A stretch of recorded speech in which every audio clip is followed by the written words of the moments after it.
Hey, you guys, I clicked the wrong button. That is definitely the wrong one. Hold on here.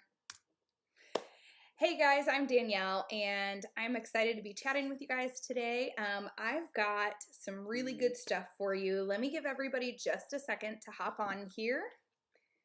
1 second. I'm going to go to my phone also and make sure that everybody can there we go. Make sure that everybody can hear me and give you guys a second to hop on because I know we're in the middle of the day. So I am going to talk about conference details in just a second here, but I also am going to talk to you guys about three things.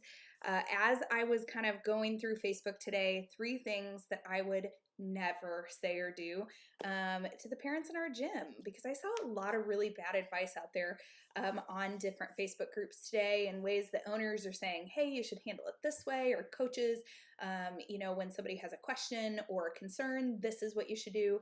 And there was just a lot of really bad advice out there. So some good advice, and I will definitely highlight that. I'm not going to call anybody out. I would have given really bad advice in 2013. So I'll tell you a little bit about that while we're waiting for everybody to hop on. This is going to be like a quick 15-minute video. The Johnsons are capable of that, I promise. But while we're giving everybody a second to hop on, I do want to talk to you guys about the Dallas conference. It is June 23rd through 25th in Dallas, Texas. We have some really incredible speakers. A little tiny portion of the stuff I'm going to talk about today is some of the stuff that's going to be in our management, leadership, and owner sessions that are going to be happening in Dallas. Okay, as far as the communication and problem solving and conflict resolution and stuff like that, we will for sure talk about that stuff because it can be one of the most challenging things as an owner and coach. Make sure you head over to ngconferences.com to check that out. I know our room block has already sold out once. We are, like, Shelly was able to get more rooms, so don't worry about that. But it is selling like crazy. So make sure you head over there. I would hate for it to get sold out. It absolutely will sell out. So don't delay on that. Buy your tickets, and if you aren't sure if you have certain staff who are able to come or not, buy your tickets, and then and for those who you feel confirmed, and then you can always go back and add tickets later as you get confirmations from people. Okay, so let's dive in really quick.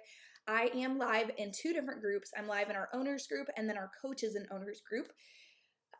So we've got kind of a mix here of coaches, owners, probably some front desk staff, some managers, directors, and guys, I know that when parents ask questions, sometimes it might feel a little awkward, like, oh, they're questioning me. Why are they questioning me? Did I do something wrong? And it causes people to very quickly jump the gun and infer that something is wrong, right? That you have a parent who maybe thinks you're doing something wrong. And that's just not the case. If you guys watched Fireside Chat last night, Justin and I talked a lot in there about how it is, hey, I just saw Jackie's on here. Hey, Jackie. How it is definitely not the case that when somebody is asking a question that they're doing it because they don't trust you or don't believe you or they think you're doing something wrong. That's just not the case. However, sometimes they have questions and they just want the answer, or they need to be educated on how does our sport work? Because if you think about it, our sport is different than every other sport out there. A lot of competitive baseball, competitive swimming, they're run by nonprofits, and you get volunteer coaches, and so it's going to be run a little bit differently. So let me dive in here to a couple things I would never say to parents. Things I would never do to parents also. So the first one is show them the door. They don't like your answer, show them the door. There it is, right back there. I would never do that. There is a time and a place when you have talked to parents and you have said, hey, this is not the culture in our gym. This is not, an appropriate behavior. I get it. People go too far, and there are times that they do have to be released. I would never release somebody because they asked a question about pricing, right? People are asking because they want to know if they're going to be asked to pay even more a month from now. Maybe there's circumstances going on in their lives that they're trying to figure out if they're going to be able to afford something. Have grace, have compassion for people. They're not asking you those things because they're immediately assuming that you did something wrong, right? So that's the first thing. Oh, hello. Sorry, I see I have comments now. They weren't popping up. So that's the first thing. Don't just show them the door because you're like, well, you don't like what I have to say. You're mad about it. See you later. Guys, I'm in a small town. I'm in a town of 20,000 people. There's only so many kids in my town. So if every time somebody frustrated me, I was like, see you later, lady, that would never work. Okay. And in 2013, I'm going to be real honest. There were times I probably wanted to do that. And thank God I had some mentors who were like, calm down. Don't do that. That's a bad way to run business. Because here we are 10 years later, and our business is thriving. So if you want to run a good business, step number one, be super patient with people. Don't allow things that go against your culture. Reasons people have been released from my gym in the past. They told their daughter, drop a flyer. Maybe you'll get in the air. That's really bad. That's against our culture. It's unsafe. It's not a team player. That was one that I said, hey, we're not going to do this. Unfortunately, that I feel terrible for your daughter because she was following your instructions, but we're not going to do this. So that's a reason I showed somebody the door. I didn't show anybody the door because they asked questions. And you definitely don't want that culture in your gym. You want the open door, come ask me all your questions, okay? Number two, you're a dictator. Don't do that. There are times, guys, that you are wrong. There are times that you are doing something and you are not the best at it. And we have to accept that. Just because it's my gym does not mean I am the best at it. And it doesn't mean that my way is the only way that's right. It means this is the way I've chosen to do it, maybe because I don't know any other way to do it, or I don't know a better way, or maybe I've tried another way and it's not working or it didn't work. So just because it is your gym does not mean my gym, my way. It needs to be my gym, your gym. But at the end of the day, I'm going to make the best decision for everyone in the gym. But a dictator does not do that. Okay, so when somebody has questions or somebody has suggestions, you heard me say on Fireside Chat last night, like we do coffee and conversation, I take all the feedback, and at the end of our tryout meeting, I say, here are the things moving forward that are going to change for next season based on your feedback. Okay, when you're a dictator, nobody wants to give you feedback because they're afraid of what happens next. So don't be the dictator. I'm like out of breath because I was like on fire with this one today.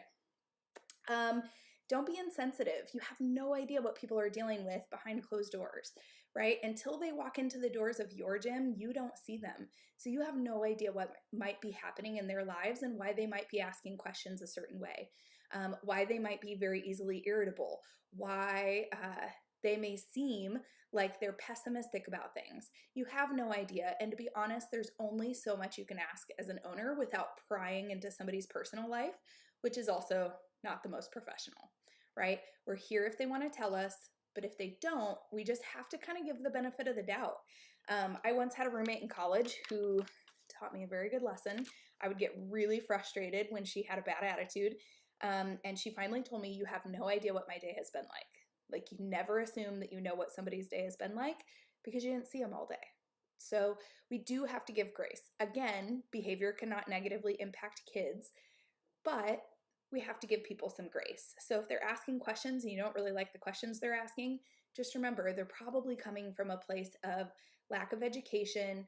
They've done another sport and so it's super different and they just don't get it. Or maybe they do think you're doing something wrong. Listen to them. Maybe you are. Okay. Next, don't assume that you're right and they're just crazy. Of course there's crazy parents, but don't assume they're crazy and you're right. Maybe you're the crazy one. To be very honest, maybe you have some policy that you saw on ASGA I'm not supposed to say that you saw in some other Facebook group 1,000 years ago, and you created a policy in your gym as a result. Well, what happens if that policy is super antiquated and it doesn't fit in with the culture of your gym today? We have to re-question every policy that we have ever made off of a suggestion we saw in a Facebook group, right? Even the ones in Next Gen, question them and say, is this right for my gym? I don't know who just said that, but yes, sometimes we are the crazy ones. So I want you guys to think through those. Does the advice that you've seen in those groups, does it fit into the culture of your gym? Is it going to grow your gym? Is it going to make your coaches and your athletes and your families in the gym happier? If not, then it's something you probably need to reconsider. Yeah, so I'm sorry, I'm in 2 different groups, and so I can only see the comment, who's commenting on one of the groups. But yeah, somebody said also important to know state or provincial laws when it comes to policies. Definitely. I've actually seen, doing business coaching with owners, I've seen policies that are illegal. We don't mean to do them, but sometimes it happens. You write something in that you think makes total sense or is a good fit for your gym, or you saw it in some other group. So you write it into your handbooks for your staff or your parents, and it's not legal. The whole idea of like, can you refund somebody? Well, guess what? In Missouri, I have to, because it's an unrendered service. So if you pay me for the whole season in advance, anything I haven't paid out to a vendor that you're not using, like you quit midway through the season, I have to refund you. And it's just good business. You need to do that. So those of you who are saying like, I just don't refund anybody who quits, you really need to look into those laws, because the last thing you want is to be in the middle of a civil lawsuit because you didn't pay attention to the laws and you care about $600, right? Civil lawsuit will cost you way more than that. Some things you should do. Told you I would only be on 15 minutes. I got 4 minutes left. Some things you should do. Listen more than you talk. When parents are upset, listen to them. Ask questions. Let them talk. If it feels like a rant or a monologue, it's okay. Listen to the things that they're saying, and also listen to the things they're not saying. Number 2, ask questions. Make sure that you are always asking questions to the parents to get down to the bottom of what they're really feeling. I saw Jackie was listening, so I'm going to refer to staff also. If you have a staff member who is like trying to put in their notice and you're like, this just blows my mind, I don't understand. Ask questions, figure out why, if they'll let you, right? If they just need to put in their notice, that's one thing. But like figure out what is happening in the gym that you don't realize is happening, or what you're doing as an owner that you need to not do. So ask the questions. Number 3, show kindness. This was the biggest thing I saw in the majority of those posts, was that people were saying, well, you don't go into Walmart and ask how much the milk was. Like, I get it. You don't. But this is a different type of business. And if we're comparing it to every other type of kids sport, ours is probably the most obscure in what people are paying and getting for their services. So when you say a coach's fee, it is very obscure. So you have to accept I'm not just buying milk the same way I do at Walmart. And P.S., I've used that example before because I got it off of a Facebook group. And then it took me years to think back and be like, this is different. That's apples to oranges. This is an obscure part of our sport where we're saying, hey, these are the fees that you're paying for, and you just have to pay them. And some gym owners don't even tell you what all is included in that. So as a parent, I get that. Somebody said, I love Dan's advice on a recent podcast that said, don't talk right away, let them speak, and you'll find out a lot. I completely agree. Completely. That's one of those things. Let them talk, be a good listener, ask questions, make sure you're getting down to the root of what is actually bothering them. And guys, don't do this on email. Don't do it on Messenger, email, text message. I don't even like doing it on the phone. See if they have a few minutes and they can come in. They bring their kid to the gym anyway. They're obviously not too far away. Get them to come into the gym and chat with them, because body language would tell you a lot too. So will tone of voice. Okay. Sometimes our emails are very frivolous and like quick, and we're just going to write it and send it off. And sometimes people put a lot of thought into them. You don't know which one you're getting. So get somebody to come into the gym, give you their full attention for 15 minutes, and have the conversation if it's anything that you think might be remotely controversial. And then the last one I have on here, and then I have one more thing for you after this. Be willing to admit when you're wrong. Guys, it is okay to tell a parent, hey, listen, I was wrong in this. I recognize what you're saying. I agree with you. It needed to happen this way. Do me a favor. I'm going to change this for the future. Maybe I can't change it this season. It's already, whatever you're talking about. It's already in the handbook. It's already out to the parents. But I do want to change this for the future. So just be patient with me this season, because I can't change things mid-season. And next season we'll get that fixed. Okay, so sometimes you just have really crappy policies out there that don't make any sense. And you maybe can't change them right now, but you can change them in the future. So there you go. We've got some things I would never tell my gym parents or do to my gym parents, and some things that I would take that bad advice and switch it around. And if you gave the bad advice, don't feel bad. I didn't go on there and like dislike your comments. It's just that we've got to teach people how to run a good business so they can grow, right? You want to grow from $100,000 a year to $1 million a year. And yes, it's possible as a gym if you're doing the right things. So that said, this little soapbox speech was a teeny tiny portion of some of the stuff that we provide both in the academy and at our conference. Hey, conference right there.